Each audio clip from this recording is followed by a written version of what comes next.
Taking a look today at the Spyderco Dragonfly 2. So the original Spyderco Dragonfly was released back in 1994 and was actually the first Spyderco knife to feature a 4-finger choil that was 50-50 knife and handle, so we could get a full 4-finger grip up on a very small knife like this. The Dragonfly 2 was then released in 2009, and this particular version features a VG10 steel blade. So we do have a 2.28 inch blade with a 5.58 inch overall length.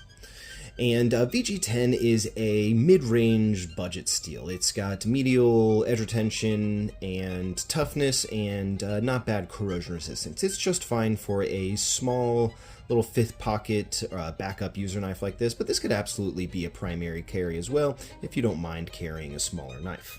So speaking of smaller knife, let's look at a little bit of size comparison here. So we have it there compared to a Delica and compared to a Para 3.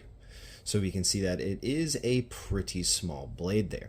Now this particular Dragonfly 2 features the flytanium scales and backspacer. It's micarta scales and a titanium backspacer. And these came in just around like 18 bucks before shipping, and it was a pretty good deal for that. Now I have heard of some fit and finish issues with it, and mine haven't really had any issues. Sometimes there is a tiny bit of play, but it kind of locks it into place if you try to move it around some. We can see that it looks like it's not quite a full lockup when we look at it from this angle, but we can see that it is absolutely there, and it doesn't fail. Like it's locked up solid. I've seen some where they do fail, so if that kind of thing bothers you with that tiny little finish right there, kind of not fully being in place, then maybe I would avoid these, but I haven't had any issues with mine, and I like them very much. It adds a nice, more premium feel to this otherwise pretty small, more budget-ish knife.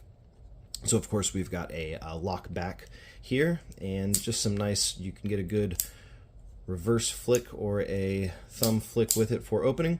And the scales don't offer a reversible clip, but the original scales do.